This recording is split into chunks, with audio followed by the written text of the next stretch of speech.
আরো একটু ধৈর্য ধরো। এই ভিড়ের মধ্যে, গরমের মধ্যে বেচারারা, শোনো আমার কথা শোনো, বৃষ্টি পড়েছে, এই বৃষ্টি পড়েছে, মেয়েগুলো পিছনে পড়ে গেছে, ওরা সব আসছে এক ঝাঁক। তুমি ইন্টারভিউ করবে সবগুলার, বলে দিলাম। কি আমার একটা বিষয়, যে রিকশা চালকদের সম্মুখ সারির কয়েকজন যাদেরকে আমরা দেখেছিলাম সেই আন্দোলনে আমরাও মাঠে ছিলাম, একটু জানতে চাই শহীদ নাফিসকে টেনে নিয়ে গিয়েছে একজন রিকশা চালক, তাকেও এখানে আমরা দেখতে পাচ্ছি না।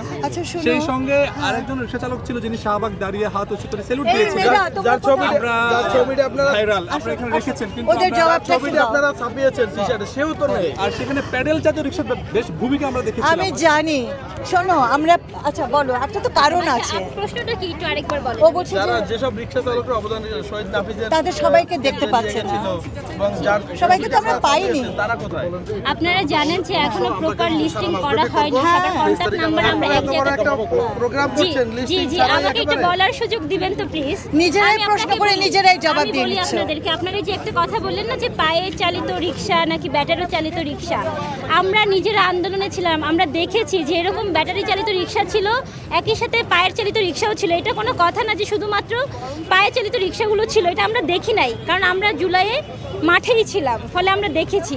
আর আমরা চেষ্টা করেছি যে সবাইকে ইনভাইট করার। আপনারা জানেন যে ঢাকা বিশ্ববিদ্যালয়ে আজকে সন্ধ্যা 6টায় একটা বড় প্রোগ্রাম আছে, এইটাই একমাত্র প্রোগ্রাম না, ফলে অনেকে ওইখানে দাওয়াতে আছে যারা আসবে।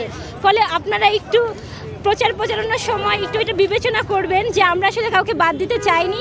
আমাদের উদ্দেশ্য দেখেছেন যে এখানে রিকশালাম আমাদেরকেও আমরা নিয়ে প্রোগ্রাম করতে চেয়েছি। আপনারা যেই দুইজন রিকশা চালক অবদান রাখলো, রিকশা র্যালি করছেন, তারা নেই। শোনেন, যেই দুইজন রিকশা চালক অবদান রেখেছে, দুইজনেরটা হয়তো আপনারা সোশ্যাল মিডিয়াতে দেখেছেন, কিন্তু দুইজনে অবদান রেখেছে ব্যাপারটা সেরকম নয়। আমাদের সাথে এইখানে শহীদ পরিবারের সদস্যরা যুক্ত আছে, আপনারা কি তাদেরকে দেখেছেন? শহীদ নাফিসার বাবা এসেছেন, ছোট বোন এসেছেন, নাইমা সুলতানার মা রাস্তায় আসতেছেন। ফলে আমরা কাউকে বাদ দিয়ে করার উদ্দেশ্য আমাদের না, কারণ জুলাই আসলে সেটা ধারণই করে না। জুলাই এইখানে সকল শ্রেণীর, সকল বয়সের, সকল মানুষকে নিয়ে এই র্যালিটা পালন করতে চাচ্ছি। আন্দোলনের সম্মুখ সারিতে কিন্তু কন্যারাই ছিল, এত মানে বয়স্ক মহিলা বা এরা কিন্তু এতটা বেশি ছিল না, মা বাবারা ছিল, অনেককে আমরা দেখেছি। আমি বলি, শোনেন আপনাদেরকে বলি, আমরা তো রাস্তায় ছিলাম, মায়েরা আমাদেরকে কিভাবে হেল্প করেছে, বোনেরা আমাদেরকে কিভাবে হেল্প করেছে। সবাই যদি যুদ্ধ করে, বাকি কাজ কারা করবে? যারা এসেছে তারা বলছে তারা বিভিন্ন মন্ত্রণালয়ে কর্মরত চাকরি, তারাই এসেছেন। এই প্রোগ্রামটা শোনেন, কন্ট্রোভার্সি তৈরি করবেন না। কোন জায়গায় বসে আপনি আহত হয়েছেন?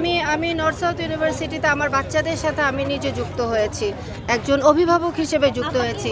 5 তারিখ সকালবেলা যখন অতর্কিতে হামলা করলো, তখন কিন্তু আমার বাচ্চাদেরকে আমি সামলাতে গিয়ে আমার হাতে এখানে এখনো আছে, এই যে আমি বুলেট বিদ্ধ হই তখন।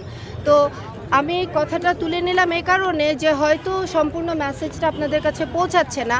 আমরাও কিন্তু পেছন থেকে ছিলাম, সাথে সাথে তাদের সাথেও ছিলাম এবং এখনও আছি। এবং জুলাই কন্যার যে কর্মসূচিগুলো নেওয়া হচ্ছে, যেখানে আমরা সবাই সম্পৃক্ত আছি, হয়তো প্রত্যেকেই আমরা মিডিয়ার সামনে এসে কথা বলতে পারছি না বা তেমন পরিস্থিতি তৈরি হয়নি। আমাদের সম্মানিত উপদেষ্টা আপা একটু আগে বলেছেন যে আমরা অনেক দিক থেকে সামাজিকভাবে অনেক ধরনের ব্যারিয়ারের মুখোমুখি হচ্ছে, আমরা কর্মক্ষেত্রে আমরা প্রশ্নের সম্মুখীন হচ্ছি।